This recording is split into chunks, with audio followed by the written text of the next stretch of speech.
Boa tarde, gente. Vamos para o nosso último assunto, para a nossa avaliação. Nós vamos falar hoje sobre figuras de linguagem. O escândalo da rosa. Ô rosa que raivosa, assim carmesim. Quem te fez zelosa, o carme tão ruim? Que anjo ou que pássaro roubou tua cor? Que ventos passaram sobre o teu pudor? Isso aqui é um poema de Vinícius de Moraes. Carmim é uma cor vermelha, tá, gente? Agora responda. No sentido real das palavras, é possível uma rosa, uma flor ser raivosa? Claro que não. Um pássaro poderia roubar a cor da rosa? Não, também não. Vinícius de Moraes, ao escrever esse poema, utilizou recurso de linguagem para expressar um acontecimento do dia a dia, uma emoção, uma fantasia, um fato real ou notícia. Foi simplesmente uma emoção para expressar uma emoção e uma fantasia. No poema, as palavras são empregadas em linguagem denotativa, sentido próprio real, ou linguagem conotativa, sentido figurado. Logicamente, turma, que foi na linguagem conotativa, sentido figurado. No figura de linguagem, usa-se o quê? A conotação, o sentido figurado da palavra. Não o sentido denotativo. O sentido denotativo, o sentido real da palavra é aquele que você vai no dicionário e você encontra o significado.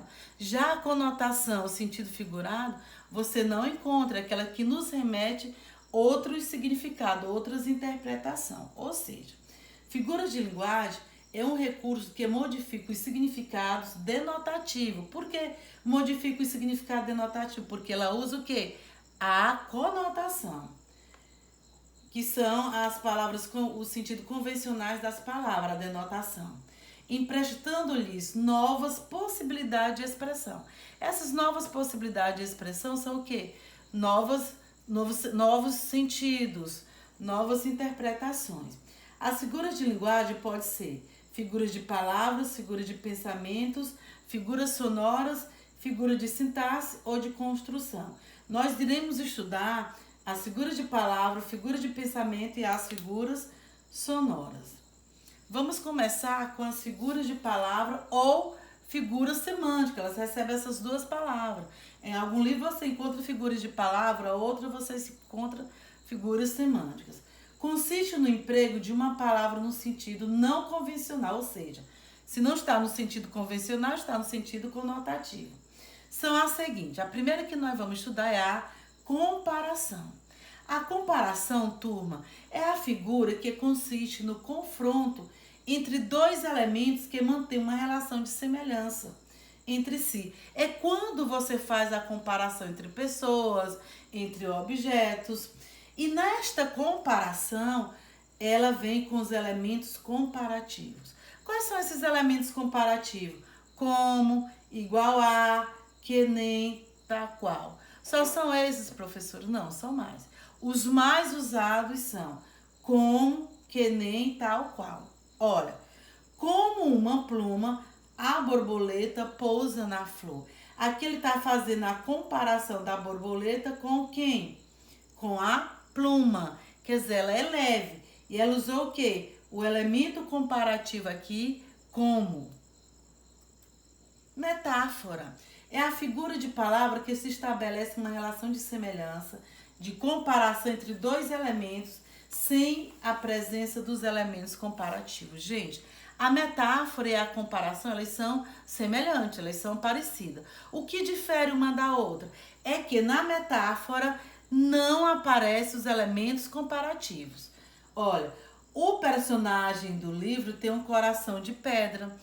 Ele aqui quer dizer que ele é insensível. Então tá comparando o coração dele com o quê?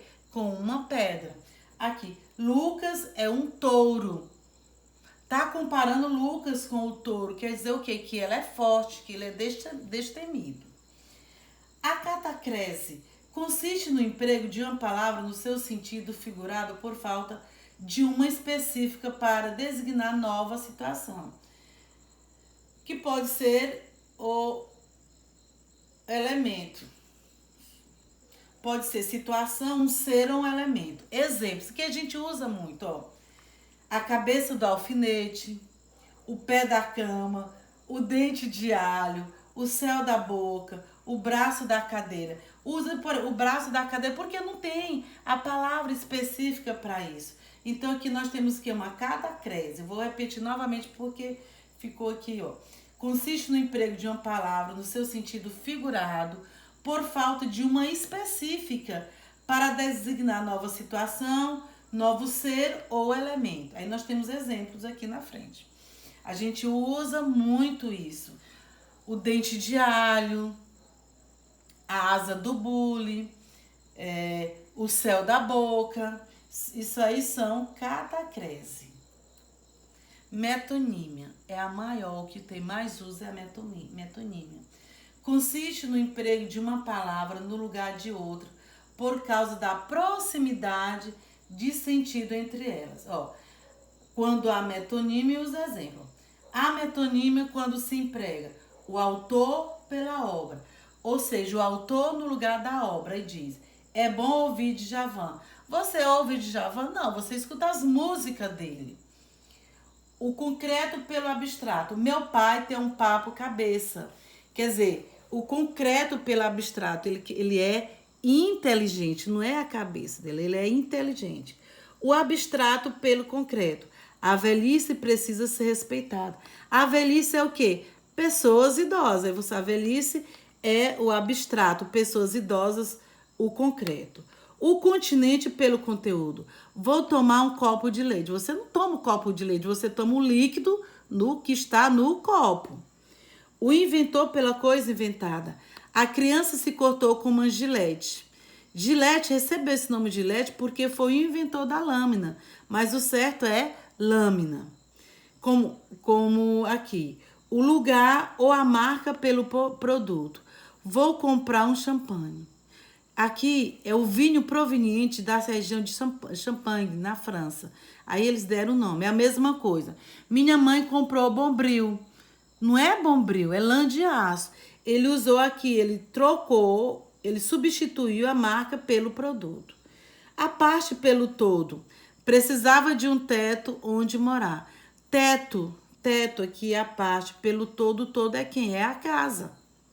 O singular pelo plural. O paulistano é trabalhador. O certo seria, o plural seria, os paulistanos são trabalhadores. Mas ele substituiu aqui o singular pelo plural. A matéria pelo objeto. Os bronzes soavam a entrada da noiva. Os bronzes aqui é o quê? Os sinos, né? Então, ele substitui a matéria pelo objeto. O instrumento pela pessoa. Minha filha é bom garfo. Gente, meu filho é um bom garfo. Isso quer dizer que são bom garfo, pessoas que comem bem e usam o garfo. Vamos falar aqui da antonomásia ou perífrase. Tanto faz você falar antonomásia ou perífrase. Palavra em que designa um ser por outra de suas características ou atributo, ou por um fato que o consagrou. Aqui nós temos o rei do futebol marcou seu 1000º gol. O rei do futebol, quem é considerado o rei do futebol? É Pelé. Os atributos dados ao Pelé, ao jogador Pelé. O Filho de Deus voltará. O Filho de Deus aqui, quem é? Jesus Cristo. Jesus Cristo, não é isso? Que faz essa substituição aqui, a antonomásia ou perífrase. É quando designa um ser por uma das características ou atributos ou fato que o consagrou. Sinestesia consiste na mistura de sensações, de emoções e impressões percebidas por diferentes órgãos do sentido humano. O verso era um abraço salgado. Abraço, né? Quando você abraça, você vai usar o quê? Tato. Já sinto o cheiro doce da esfera. Cheiro é o olfato e doce é o paladar. Agora a gente vai ver as figuras sonoras. São aquelas que estão relacionadas com os aspectos fonéticos e fonológico das palavras. Os sons são elas: a onomatopeia, a literação, a assonância, paronomásia. Gente, fonético eu estou falando de quê? De sons. Então, observe. Onomatopeia, palavra que imita ruídos e sons da natureza ou sons que os animais emitem. Exemplo. Ela digitava rápido. Tec, tec, tec. Isso é o que, ó? O som aqui. E o gato tristemente. Miau, miau. Aqui são o que, ó? Miau, miau. Tec, tec são onomatopeias. A literação são fonemas consonantais que se repetem com efeitos sonoros. Atriz, atroz, atrás, atrês. Ó, como se repete aqui. Fonemas consonantais, ó, o T e o R, TRZ, TRZ, TRS e TRS. O rato roeu a roupa do rei de Roma. Qual foi a consoante que se repetiu? O R, viu que se repetiu. Então, a literação é a repetição dos fonemas consonantais. A assonância já é o contrário, é a repetição dos sons vocálicos das vogais em sílabas acentuadas.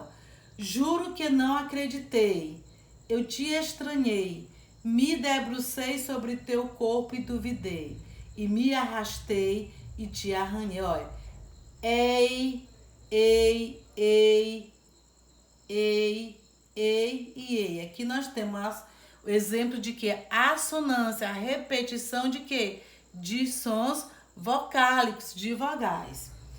Paronomásia consiste no uso intencional de parônimos para ressaltar a diferença de sentidos. Parônimos são as palavras que têm significados e sons parecidos. Ó, é dando que se recebe. Aqui é um ditado popular, dando e recebe. O barato sai caro, ó, barato e caro, dito popular. Paronomásia.